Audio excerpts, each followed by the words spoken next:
Oh, Facebook Land family, what's good? Getting ready to go live on Twitch, Twitter, and YouTube as well right now. Peace to the planet Earth. It is Thursday, and after 453, I repeat, 453 obstacles, hurdles, and everything else that we had to hop over today.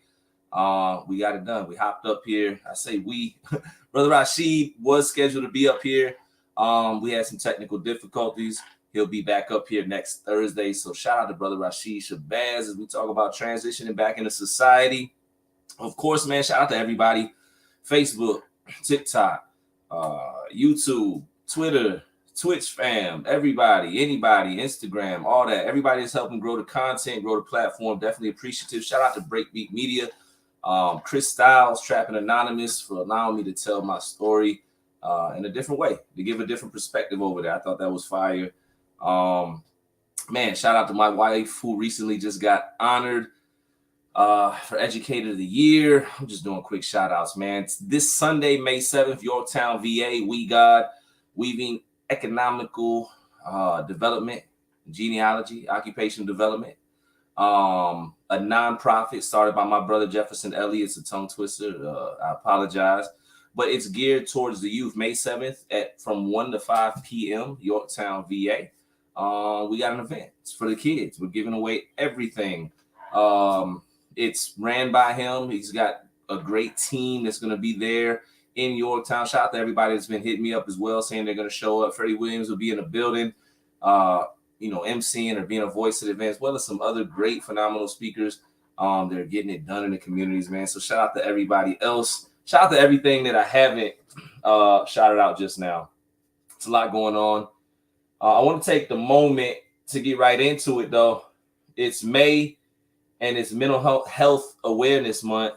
I want to first say to the advocates, to the just anybody, it doesn't have to just be to the advocates, right? But to anybody, to the teachers, to the social workers, to the whoever it is, those that pour out, those that interact with people, those that are called to, give guidance or be an ear or, any of these things, man. 2 words for you. As my man says, may the 4th be with you. And of course, tomorrow's Cinco de Mayo Day. Shout out to my father, man. Rest in power, Luis Rolando Willers. Yes, I was raised Black and Mexican. You better believe it. And that's what it is. I got love for everybody, though. Don't get it twisted. We need more peace, love, and happiness in the world. But the 2 words that I was going to say to those that pour out on a daily is self-care. Recently, I had to remind myself of that. Sometimes we get caught up in the grind. Sometimes we get caught up in helping. Sometimes we just get caught up in the movement of things, of not wanting to be somebody that says no. Maybe a lot of times those of us that are the shoulders and the ears, a lot of times we didn't have that, right? So we kind of overcompensate. And what I'm seeing now, not just outside of myself, but I've experienced within myself, is burnout, right? So I just want to take a moment to remind everybody it is Mental Health Awareness Month before we get into this. And self-care is key, man. Burnout is real.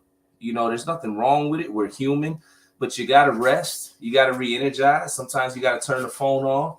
Sometimes you got to get off the internet. Sometimes you got to pull back from things. Sometimes you got to, readjust and pivot and do whatever you got to do so you keep going forward, man. Self-preservation is key when it comes to moving forward, man. My dog's over there going crazy in the background. Shout out, we are live. Aside from that, I want to get into the of mental health. Mental health, specifically how it impacts those that were affected by incarceration, those that were affected or impacted by prison, anybody that has gone through prison. We've got to first understand, on incarceration, there's a very high percentage chance that person may be impacted by mental health issues. There may be some form of mental illness, and that's okay. The first thing is we've got to acknowledge it, right? We see it growing up in our communities often, and depending on where you grew up, we see things at an early time we see things that we shouldn't see at all. And a lot of times we have undiagnosed, untreated PTSD, which manifests into everything, or sometimes I don't want to say everything, but into some things which could lead us down a certain path. I remember one time the psychiatrist told me, he said, hey, did you know that had you been diagnosed, with what you had been diagnosed with, which at the time was bipolar type 1, when you were younger, which is usually when people get it, you might not have ended up going to prison. And I thought that was a profound statement because mental health and incarceration, they go hand in hand. Yesterday, we had a tragedy here in Atlanta. It was what it was. An individual was having a mental health crisis. He was verbal about it. And it didn't go right. Condolences to the lives that were lost out here, man. It's tragedy after tragedy out here. And for me, I just think a lot of times it is connected to mental health. There is something brewing amongst people. Peace, Sabir. There's just something going on, man. Society seems tense as a whole. Society seems on edge. My man called Saraf. He said, I've been out since 2016. I can just now sleep with the door closed. It's not a restful sleep, but it's still sleep, so getting better. I can relate to that. One of the issues I've had, my man Salam Alaikum, one of the issues I had, man, was the fact that I could not rest. I had sleep issues. My schedule was still off when I came home from incarceration. I still get up early. I get up before the sunrise, even on my days off. And that's not necessarily a bad thing to being the type of life I live. But when I want to rest, I would like to rest, right? But I think that's one of the things that came with me. There's other things that come with us oftentimes from prison. Some things more serious, some things minute. Sometimes brothers come through unscathed, I guess. It's possible, right? But first, I want to talk on the impact or speak on the impact of incarceration on individuals, families, and communities. And that's obvious when we're talking directly about incarceration. Incarceration is trauma. It's depression a lot of times. It's sadness, it's grief. And I'm not here to paint the picture that the individual that's incarcerated is, somebody that should be catered to. I understand why often we go there, though we also know innocent people go there as well. I know we go there for punishment. I understand that part, but we're still supposed to be rehabilitated. That's the thing. There should be more in place for mental health. I believe that there should be mental health in place 6 months prior to you going to the door, out the door, and 6 months after. Mandatory. Some people be mad at me about this, but what's it to you? You go, you talk to somebody, that you make sure you're okay, you come back. Tall Bowles, and he said, I did 17 and a half years and didn't know how messed up socially I was. I did 16 years, 11 months. Something I still battle with to this day. And sometimes I mask it by saying I'm an introvert, which I am an introvert, right? But I have social anxiety. It pops up in random places at random times. It does. If I'm going to be honest, it does. It gets real sometimes, right? You're used to being in an environment for so long. The conversations are a certain way, the movement's a certain way. You come home and boom, society's 120 miles per hour. So I get it. But nonetheless, what I was saying, incarceration and mental health obviously go hand in hand. Oftentimes, our family members and loved ones are impacted by the traumas that we carry home with us. If you've ever played football or any sports, sometimes you would take a hit and you wouldn't feel it, or you didn't feel the bruise till the day after. And sometimes that's what prison is like. Some of the traumas you face, you don't know how they've impacted you until after you've gotten home. My man calls Sarah because I only did 6 years, but I still jump when I hear a clank similar to the door closing. I don't know. I do that sometimes. I don't know if it's just prison. I think sometimes it's because of the shootings and everything that's going on out here.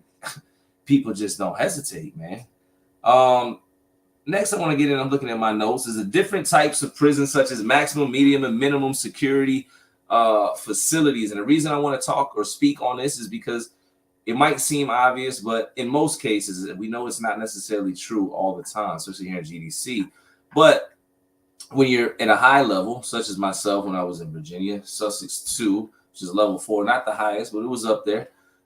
You were in a cell essentially 18 and 6. And then if you look at segregation, 23 and 1, you can imagine the trauma just being stuck in a 6x9 cell for that many hours every single day for months on end could do to you, right? If you go to a medium, it could still be a cell, but there'd be more movement, right? You'd probably be out your cell, I don't know, at least 8 to 10 hours if they've got enough officers, I guess. That might be too much. Somebody correct me. It might be off on the numbers. Thank God I forgot some things from my incarceration. But there's more movement. You got more outside rec. You got more programs, stuff like that. And then as you work your way down, you get into a dorm. There's no such thing as lockdowns. And it's supposed to be less traumatic, but some of the dorms are more traumatic because you're trying to sleep around 97 other individuals. You have no idea who these guys are, what they've done, what they're into. The man called Seraph. I was at a 2 and finished up at a 1, which surprised me because they said Violent Crowd will never be at a 1. You know what? That happened to me as well. They said I would never make it past a level 2. I ended up leaving from a road camp, Nottoway Work Center. But you would think the trauma is supposed to reduce the lower levels you go, right? That's supposed to be what happens. The role of prison staff, including correctional officers, social workers, and healthcare providers when it comes to mental health. I want to break this down in case nobody or somebody on here has never been incarcerated. Social workers and mental health as a whole inside prisons, oftentimes, most times, I feel safe in saying 99% of the times, if not 100, is a joke. There's really no mental health. I will tell you my experience with mental health while incarcerated was sitting down, and this is no harm and disrespect. Again, I got love for everybody. But my experience was sitting down from a 5-foot white lady that never been to the hood. And she couldn't relate to the traumas I've been through growing up. She couldn't relate to what was going on in prison because she obviously never been in prison. She was working there as a therapist or a psychologist or whatever she was. So for me, there's a disconnect. You can't speak on something if there's a disconnect or you've never experienced it. It would be hard to. It would be hard to come from a place where you could provide solutions other than that you read through a book. If you read it through a book, how could you know that it works? Because you've never had an opportunity to truly apply. It doesn't work like that, right? But oftentimes that which we're supposed to seek help from are people that can't relate. And then outside of that, it's medication. The answer is always Thorazine or Seroquel. They're quick to turn people into zombies, especially when they're incarcerated. Why? Well, I believe they get funding. I don't know how that works, but they've got to probably get funding for the medication or something. Maybe, I don't know. But it's another way to control the prisoner, don't you think? If somebody's drugged up and walking around like a zombie all day, drooling on themselves, unable to fully communicate, that means they're not going to complain much, and they're just going to go with the flow because they're out of it. As my dogs are going crazy again. 1 second.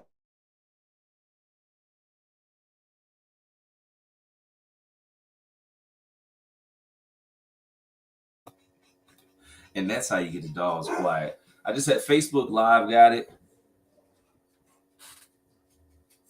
Okay, they calm down.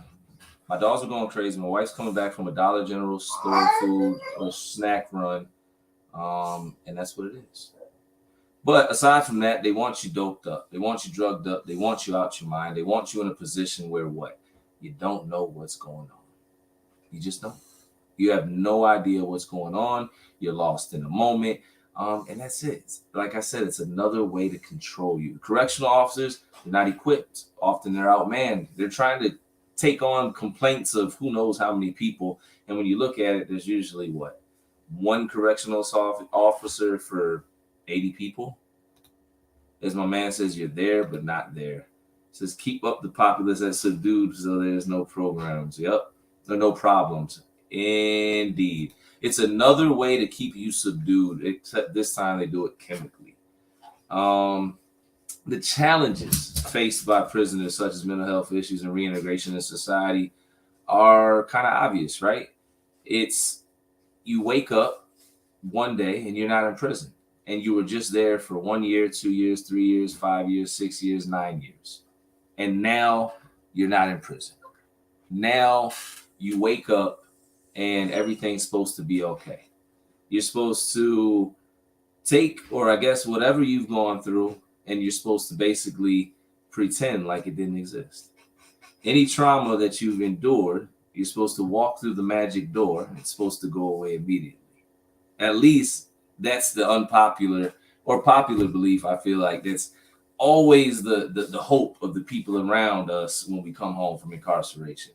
But oftentimes there's baggage, there's certain stresses, Again, some people come home with more severe disorders and traumas, etc. Illnesses, sicknesses. It's not some physical.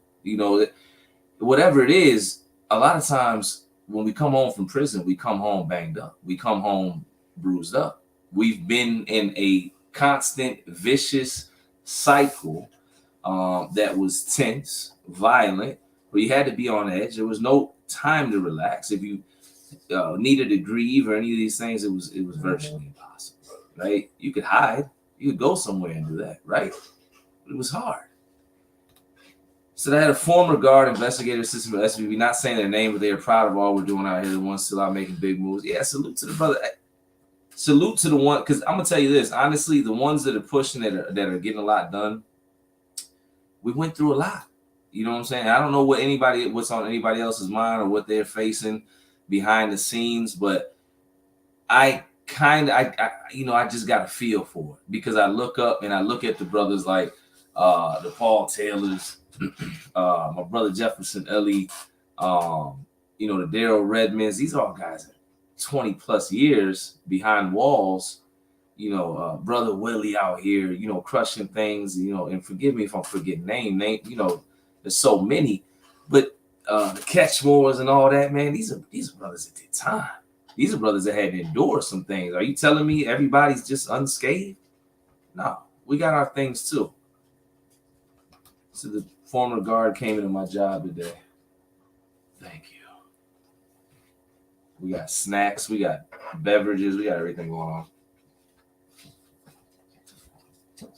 Hawaiian Punch. The challenges as far as reintegration in society, man, is oftentimes there's no mental health rescue. There's no mental health treatment in place when we come home. It's extremely hard to get mental health services, depending on where you're at, probably everywhere you're at, just because there's not enough professionals per individuals that are facing some sort of, trauma issues, etc. So you do have individuals that are coming home with certain issues, traumas, disorders, that they're unable to have them treated. And then now they're in society trying to reintegrate while they're dealing with these traumas. And I believe that there's a direct connection to why there is recidivism. Maybe not everybody. Some people are making conscious decisions to come back. But I've started to believe that those that are constantly in and out of prison and jail walls, I don't think they're in love with the prison culture. I think that there may be a disorder. There may be a connection or disconnection to society and a connection to incarceration. And it could be something that could be addressed. But these are things that don't get discussed. The challenges go on and on. The challenge is often to be able to just express what you're going through. Learn how to deal with your emotions and learn how to express what you're feeling when you just come out of an environment that's completely emotionless for the most part. I mean, it's not that cold. We would laugh in there. We would, we have our moments, but man, you're coming back out into a place in society where you got to learn to communicate differently. And then you're dealing with some things and you weren't really able to talk about all that while you were locked up. And now here you go. They want you to talk about it so you can get to the root of it. And then you got to readdress and look at the things you face. A lot of people don't want to take that trip. Some people, they'd rather just deal with it. A lot of us coming home from prison, I learned, we're stuck in trauma holds, stress bonds, and we think how we're operating, how we're thinking, how we're moving is normal, and it's not. It's absolutely not. It's bonkers. I had the opportunity of getting a procedure done called neurotherapy. It's natural, it's FDA approved, and when I did it, I can tell you, I experienced an extreme sense of peace, and it lasted for a while. It lasted for some weeks, and basically, it was my mind slowing down. And what I learned in the midst of that treatment, because I'm somebody that asks questions, is all these places where I took these hits, where I either witnessed something or I took part in something or something that was traumatic or whatever, my brain didn't necessarily know that it was thinking in a stressful way or that it was thinking in a traumatic way. So what this procedure did is it alerted it.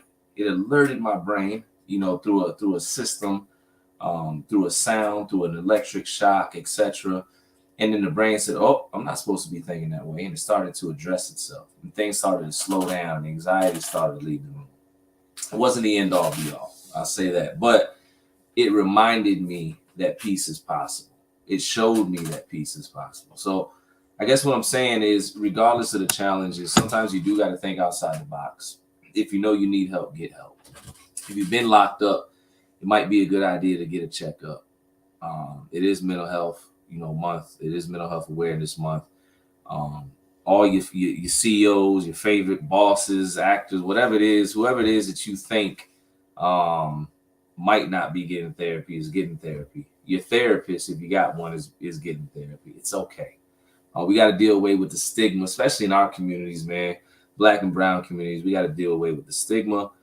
There's plenty of dope therapists, what I'm saying, that match up what we look like, etc. Been through what we've been through, that are qualified, to really sit down and have conversations with you and help you process some things and maybe help you realize some things that you think weren't that traumatic or weren't impacting you the way they actually are.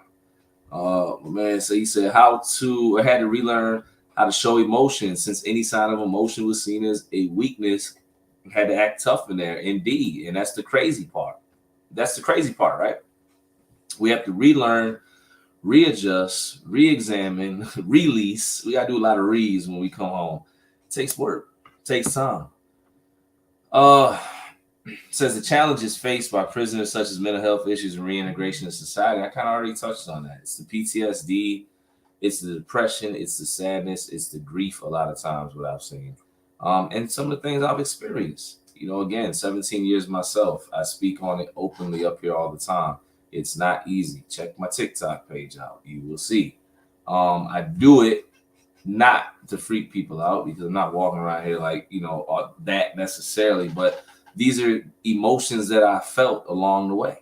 Some of the posts, it might be a reflection of something I felt a year ago, but it was something I felt nonetheless, and I had to survive. It increases conversation with people, and that's what I enjoy, because there's so many of us that are going through the same things, man. I think part of the key things of reintegration into society, if you got something that you're dealing with, is finding people, healthy people, or people that are trying to be healthy, moving in a healthy way, that have been through some things. You can go to churches.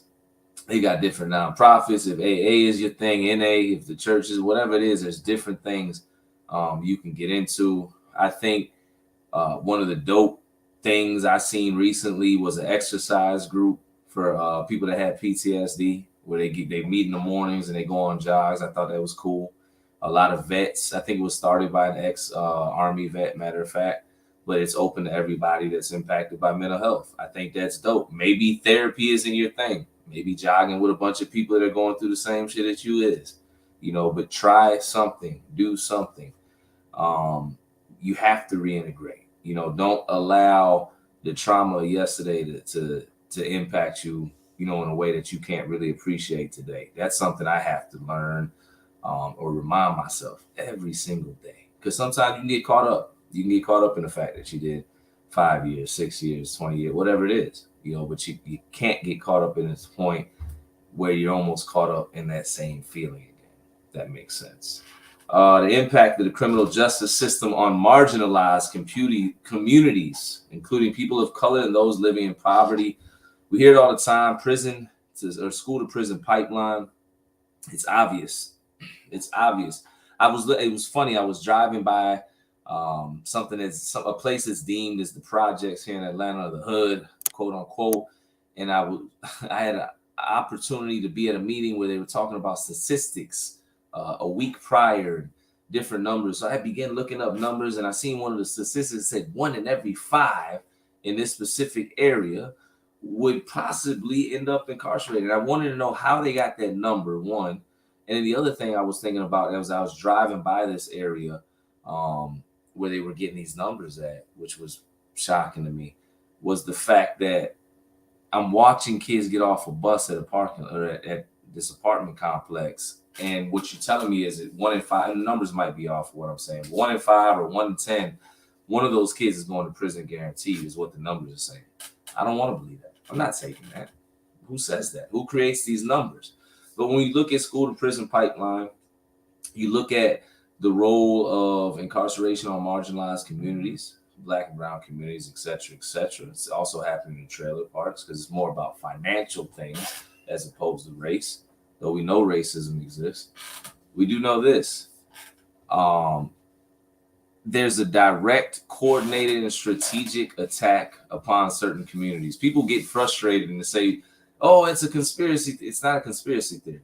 The proof is in the pudding. The numbers are there. More people go to prison than others. And it's because certain ones are growing up in certain environments. They're lost without a choice. They don't have the nice, pretty suburbs. They don't have the nice, pretty environments. They're put into a violent neighborhood full of gangbanging, drugs, etc. Oftentimes broken homes, mothers, fathers, etc. may be dealing with addiction. Why? Because everybody's dealing with trauma that's unaddressed. Because this is back to the mental health. They're dealing with the traumas passed down from their mothers and their grandmothers and their fathers and their grandfathers, unaddressed. And here we go. We got a kid that's trying to make it. And chances say, honestly, it's messed up in 2023. It's even harder now for a kid than it was in 2003 or 1983. Kids got to dodge bullets more than ever this year, right? Kids got to dodge just anything, just it's hard for a child to come up in an environment and not be destined to have to go through some shit. You feel me? And excuse my language, but I got to keep it real. When I think about somebody growing up on the south side of Chicago, versus North Atlanta, where, Buckhead or something. Well, Buckhead is like the Wild West now. But you know what I'm saying? Growing out in the country, it's two totally different lifestyles, man. For anybody to say that it's the same chance that both of them go to prison, they're in denial, man. We got to have that conversation. We have to have more proactive resources in certain neighborhoods. We need to have mental health resources more in certain neighborhoods. Job training, financial literacy courses specifically. We know that the school system, just like the judicial system, is a freaking joke. Certain things should be taught. Certain things are not offered in impoverished area. When you don't have access to resources, again, freedom becomes a little bit harder. Trust me, it's not a conspiracy theory. We see it all the time, so obviously if the school to prison pipeline is a real thing, we see the numbers. They put out the statistics for a reason. Virginia is always in the top 3. Shout out to my second home, but not for that, right? But then we look at how many prisons are in that state, for instance, or any prisons that are leading. And we know that prison is an industry in itself. Prison labor is a big thing. It's a money maker, all these things. And then what? You need bodies to fill the prisons so the prisoners can work in these jobs that get outsourced and contracted to the prisons, but they turn in millions of dollars once the product leaves the prisons and goes into the streets. I worked in the sewing factory and in the embroidery department where we did all types of garments we did hats like this, not like this, but for colleges and stuff like that. The police departments, they were making money. What were we getting paid? 32 cents, 62 cents, 45 cents, whatever it was in enterprise, which was a high paying job. There is a definite and again, strategic and coordinated plan when it comes to certain communities because you need prisons filled. It's job security, right? It's fueling businesses, man. It's cheap labor. That's what it is. So yeah, it's connected. And obviously incarceration is connected to mental health. I'm going down my list of notes, man, as we continue. It's Mental Health Awareness Month, and I said I was definitely going to do a mental health post. So shout out to everybody that's still in the room, still in the chat, all that, man. The use of technology in prisons, such as video visitation, electronic monitoring. Video visitation, one thing I didn't understand, in certain jails, you can get a tablet, right? And you can call your people from this tablet, get video visits, rent movies, still be connected to society, but you get to prison, you don't have that. At least where I was at in Virginia. Now, We know if you're isolated from your family and love, you become more and more cold. One of the things they do, they make it hard to get visits, right? We should have, if rehabilitation is again the goal, if that's the plan, if that's what we're trying to do, we should have access to video visits whenever we want. It should be in where they have the JP6s, the JP5s, or what. That should be okay. That should be. Everybody's got cell phones anyway. It's no lie. I'm not saying anything. Everybody's posting all over TikTok.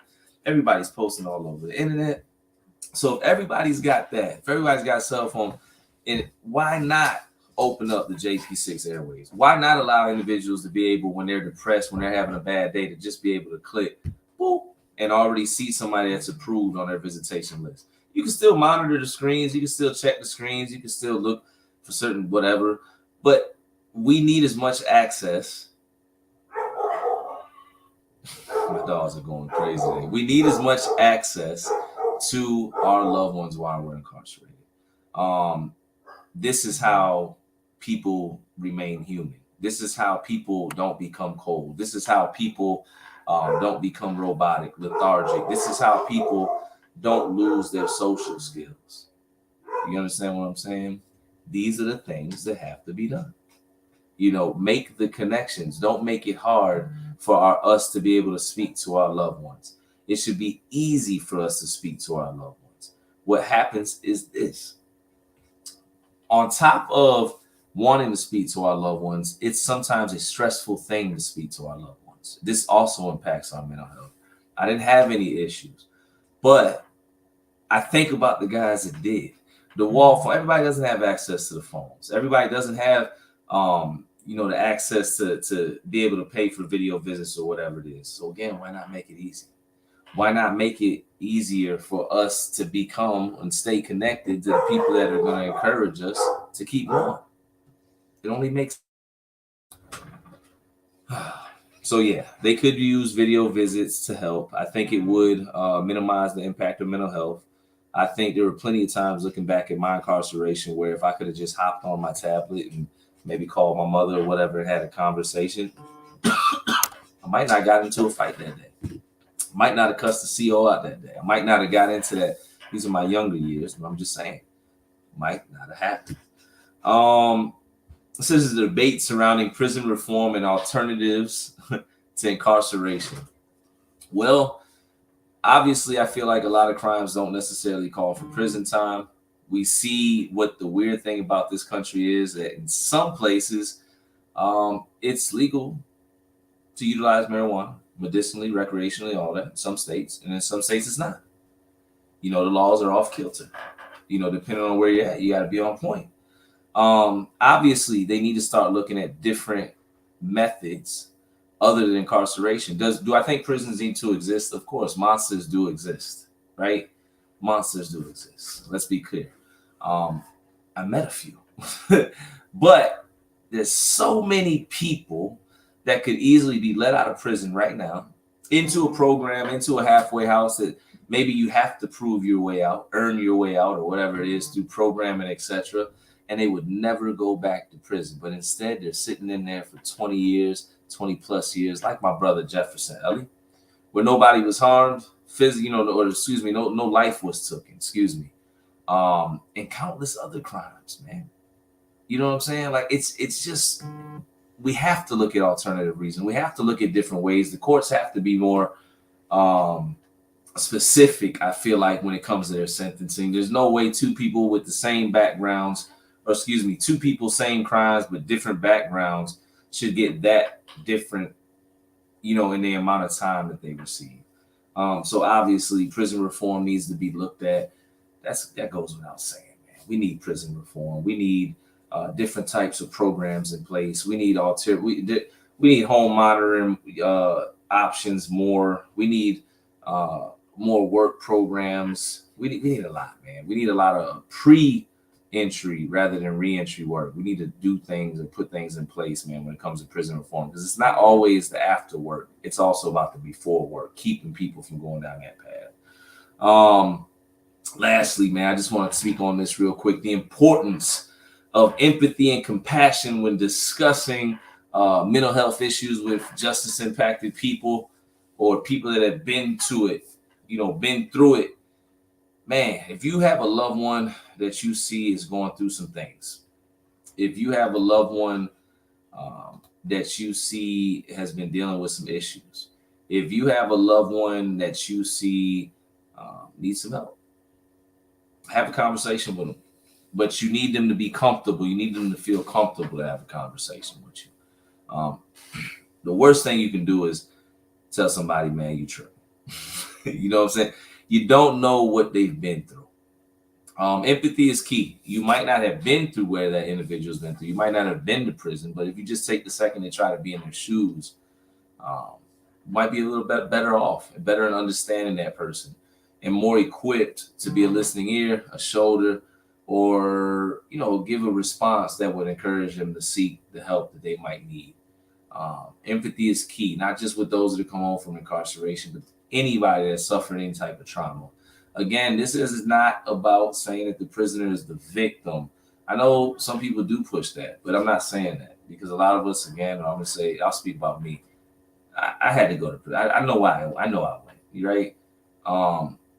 But rehabilitation is something we should all get. If we're coming back into society, if the judges, if the presidents, the governors, all this say that's the key, that's the goal, that's what happens during incarceration, and that's what should be happening. But yeah, remain empathetic, understand what's going on, understand the loss, the lack of, understand that there's a certain grief, understand that there's a lot of new learning, there's a lot of hard growth, there's going to be moments where that person's going to be up and then down the next day, depending on the moment. Something that may not be serious to you could be serious to them just because they haven't experienced it for a while. I don't know, right? But just be empathetic. Know often that our responses when we come home from incarceration, as Brian stated earlier in the chat, hearing a sound makes them jump. Often it's not premeditated; it's just triggered. It's not thought about. Sometimes it's a response. Sometimes we have been moving for so long in a certain way that we continue moving that way until somebody helps us identify it. Sometimes we don't know. Shout out to anybody that's coming home from incarceration, anybody that has endured, been through it.